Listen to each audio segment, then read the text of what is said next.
Hola, mi nombre es Alejo Muca. En este pequeño tutorial les voy a mostrar cómo hacer mezcla de tonos en digital. Esta técnica se puede realizar con cualquier tipo de tableta, ya sea Wacom, Genius, Uion, el iPad Pro incluso o una Surface. Solamente deben tener un lápiz con punto de presión y un poco de opacidad.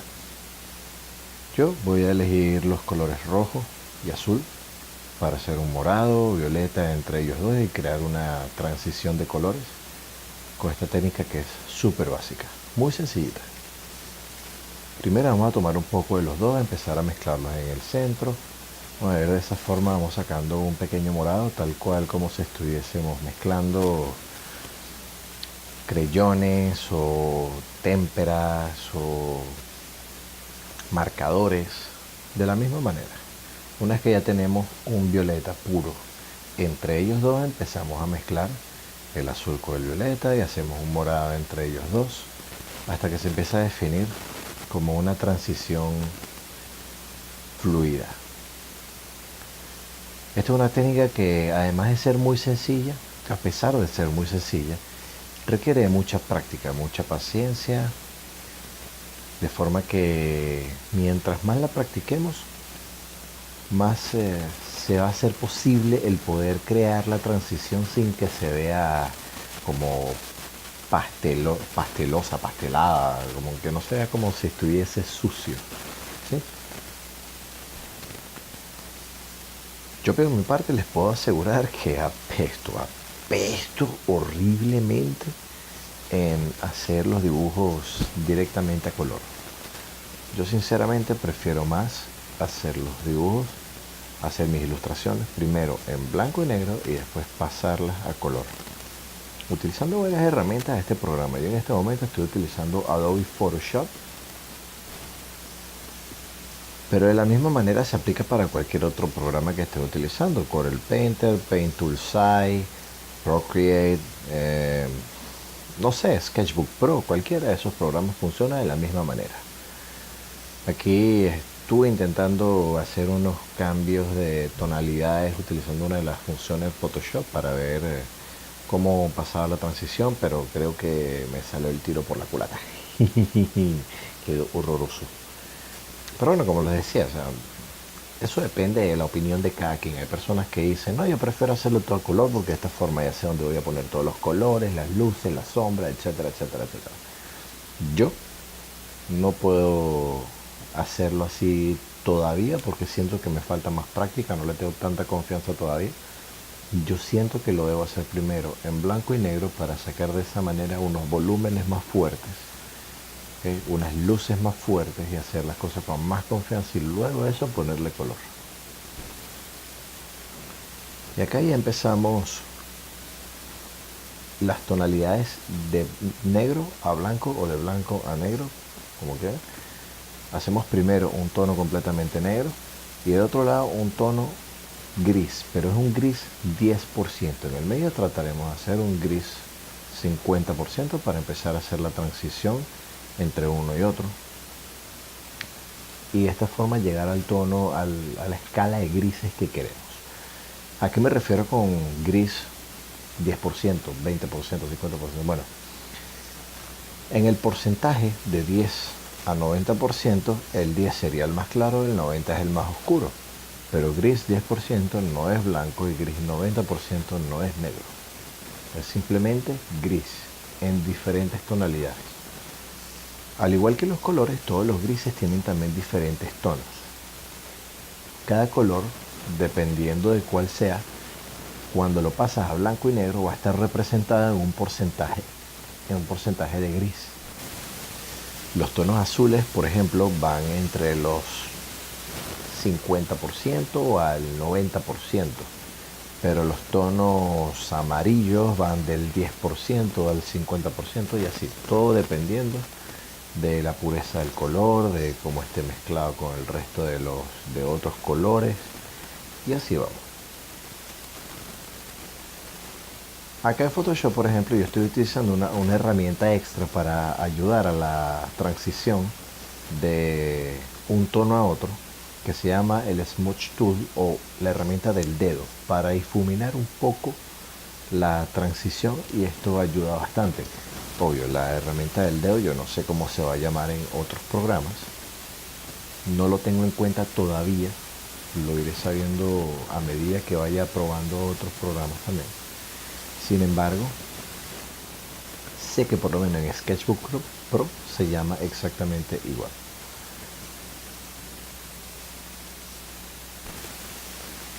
Disculpen, a veces se me enreda la lengua, pero en Photoshop llega un punto en el que mientras más practican la técnica, la verdad es que no les va a hacer falta en lo absoluto utilizar el Smudge Tool o la herramienta del dedo o de difuminar, como la quieran llamar. En este punto vamos terminando de hacer la transición del gris 10% al 90%. Creo que pudo haber sido un poco más variada esa escala de grises, pero ahí va. Ahora le voy a hacer una pequeña demostración. Tenía pensado hacer la nariz junto con una porción del labio, pero no lo voy a hacer más con la nariz para no despistarlos tanto. De esta forma empezamos con color, empezamos con un tono de piel, en este caso yo soy un tono de piel claro, un tono de piel más neutro. Empezamos utilizando una cosa muy básica, son dos tonos. La forma más básica de iniciar esta técnica en pieles es utilizar dos tonos. Primero utilizamos uno claro y uno oscuro.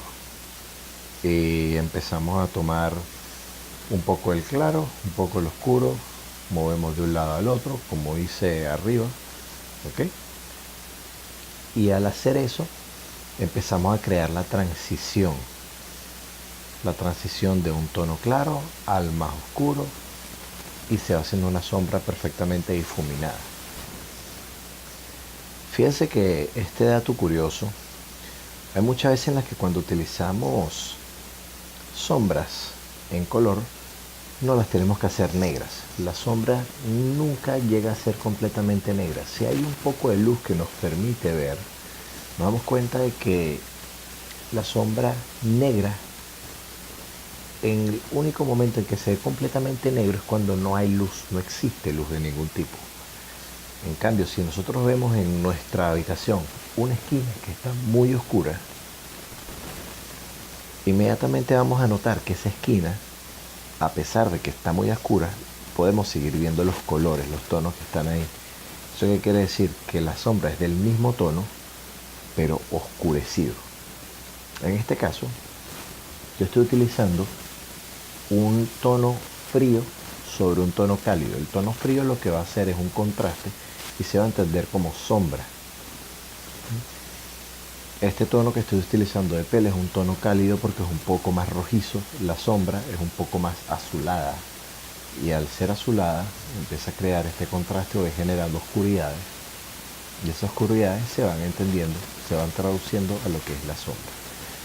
Nosotros podemos utilizar diferentes tonos de azules, verdes, violetas, morados, como la sombra de cualquier objeto cálido, o incluso podemos utilizar una sombra cálida en un objeto cálido siempre y cuando esté en una menor saturación que el resto de la piel que está siendo tocada por la luz. ¿A qué me refiero con menor saturación? Hacerla un poco más grisácea y más oscura. Y siempre que la saturación sea igual en todos los tonos que uses, puedes utilizar verde, azul, violeta, amarillo, cualquier tono, siempre que todos estén en la misma saturación, y la sombra nunca se va a ver mal, se va a mantener perfecta, muy bonita, una sombra muy colorida, pero todo en el mismo tono, exactamente.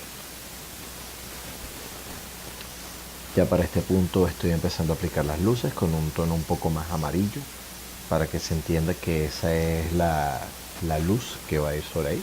Que ahora que lo pienso, esa nariz grasosa, y parece como mi nariz. Sí.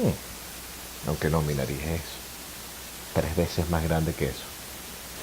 Y más fea, como nariz de tucán. En fin, bueno, quería hacer un poco de trampa y pasar esa nariz a blanco y negro y decirle, ah, bueno, ya está listo el video. Bueno, pero no, pero debo realmente ser fiel a la idea del tutorial. Voy a hacerlo ahora desde el inicio en escala de grises. La transición en escala de grises para mí es mucho más sencilla porque simplemente utilizo un gris un poco más claro, un gris un poco más oscuro y es mucho más fluido. En mi opinión, para mí es mucho más sencillo. Ok, error de novatos. Cuando hagamos una capa de líneas, la ponemos arriba y la bloqueamos para evitar lo que me acaba de pasar a mí, de empezar a colorear o pintar o rellenar el dibujo, el boceto, encima de la misma capa de líneas. Error de novatos. Ok, procedemos acá tomando en cuenta que nuestro punto de luz viene desde la izquierda, la sombra va a caer hacia la derecha, exactamente como la otra nariz. Empezamos a definir dónde van las luces y las sombras. Aquí estoy empezando con los dos tonos, como ya les había comentado. Después de eso se va a agregar un tercer tono que va a ser el más oscuro. Y ahí se empiezan a hacer transiciones. Muy sencillo. Esto es mucha práctica, mucha perseverancia. Y muchas veces nos pasa que empezamos a estresarnos porque decimos, no, la gente cuando vean esto, si es que tenemos pensado publicarlo, ¿no? Cuando lo vean me van a decir que está horrible, que no sé dibujar, no puede ser. Y terminamos como que echándonos para atrás, no hacemos las cosas, no las terminamos o paramos ahí, no lo subimos nunca, no lo mostramos. Pero en mi experiencia yo he aprendido que las cosas me queden bien o me queden mal, siempre es bueno ponerlas al público y que la gente dé su opinión. Puede que tengas 10.000 comentarios negativos y a esos 10.000 comentarios negativos no les debemos prestar atención. A los que le debemos prestar atención es a los 2, 3, los 5 comentarios de personas que nos quisieron ayudar de verdad. Es que esas 5 personas probablemente serán nuestros seguidores o simplemente alguien que sabe más que nosotros está tratando de impartir su conocimiento con nosotros. Entonces yo, por lo menos, siempre pongo todo, todo, todo, todo.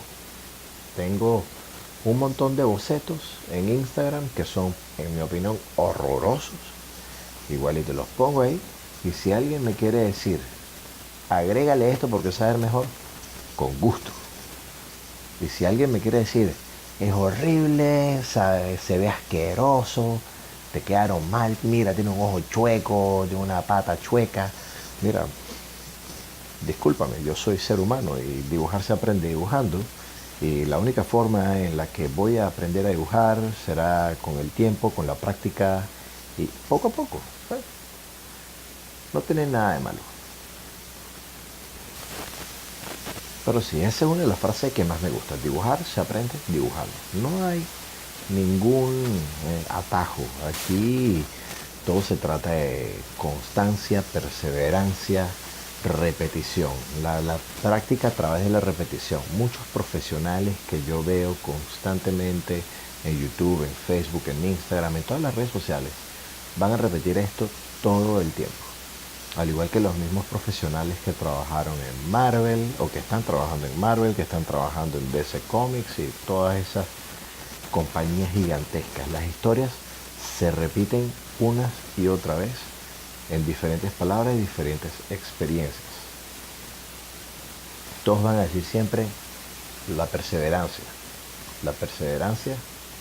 y la perseverancia. Práctica constante. Y bueno, hasta aquí llegó la demostración del día de hoy. Espero que les haya gustado y que les haya sido de mucha ayuda. Estaré subiendo más videos y aprendiendo con ustedes. Suscríbanse, denle like y cuídense.